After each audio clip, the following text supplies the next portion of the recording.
నమస్కారం. భగవద్గీతలోని ప్రతి శ్లోకం మనలోని అహంకారాన్ని, భయాన్ని బయటపెట్టే ఒక అద్దంలాంటిది.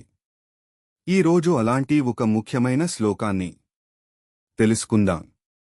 ఈరోజు మనం భగవద్గీత మొదటి అధ్యాయం 10వ శ్లోకం గురించి తెలుసుకుందాం.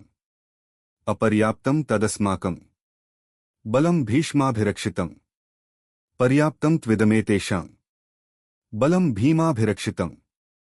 శ్లోకం వివరణ.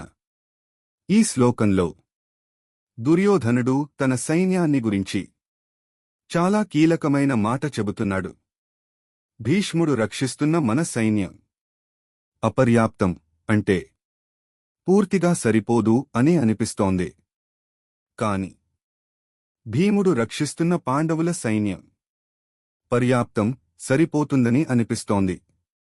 ఇక్కడ దుర్యోధనుడి అంతర్గత భయం బహిర్గతమవుతోంది. అతనికి తన సైన్యం పెద్దదైనా, అనుభవం ఉన్న భీష్ముడు ఉన్నా, మనసులో మాత్రం నమ్మకం లేదు. అయితే పాండవుల పక్షంలో ధర్మం ఉంది. అందుకే అతనికి అక్కడే నిజమైన బలం కనిపిస్తోంది. జీవితానికి సందేశం. మన జీవితంలో కూడా సంఖ్య, సంపద, పదవి ఎక్కువగా ఉన్నా మనసులో శాంతి లేకపోతే అది నిజమైన బలం కాదు. భగవద్గీత మనకు చెప్పేది ధర్మం లేని బలం ఎప్పటికీ అపూర్ణమే. ధర్మం తోడైతే చిన్న బలం కూడా అపార శక్తిగా మారుతుంది. ఆత్మవిశ్వాసం ధర్మం. అదే నిజమైన విజయం.